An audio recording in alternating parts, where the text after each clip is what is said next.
game overall with the delay, and then for you guys to score your runs early on a wild pitch and then a walk. But I guess if you're just kind of focusing on what they did with those 2 home runs from Walker, what did you see from those, and I guess how he kind of got to your pitchers?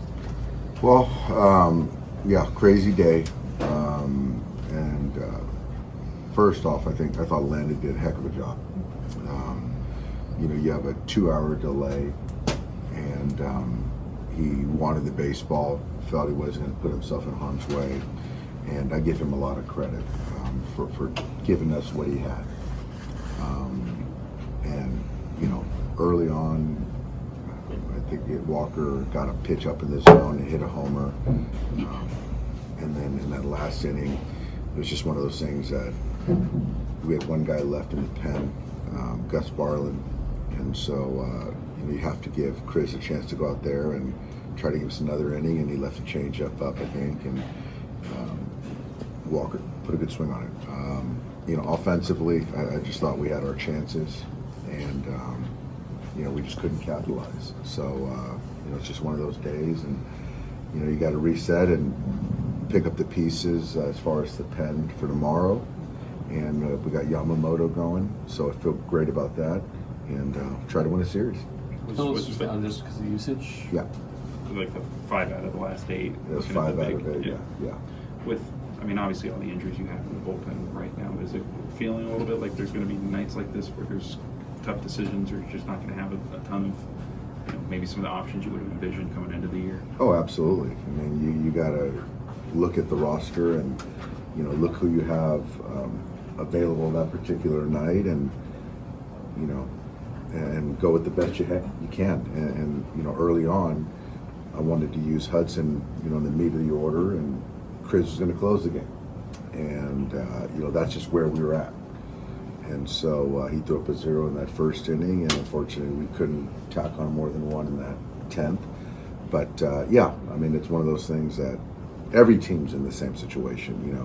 We're on the back end of 9 in a row, and when you win a lot of games, you use your leverage guys, and that's part of it. And so you've got to figure out ways to navigate. Is Joe okay? Yeah.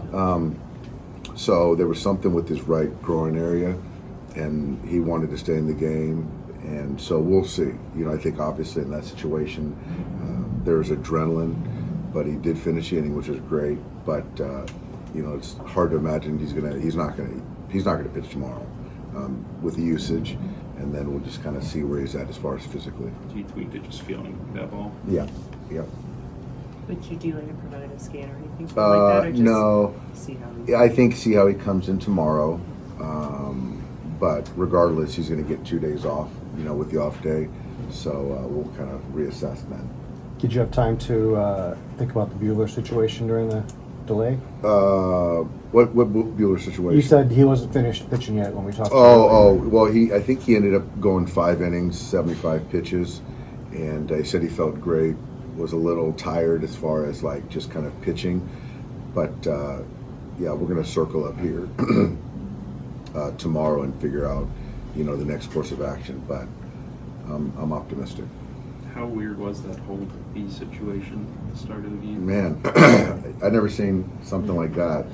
But I'm happy we got the game, and obviously you don't want to lose a game, but we just didn't win. But it was a crazy situation. But I thought that the Diamondbacks and that exterminator did a nice job of taking care of the situation in a timely manner.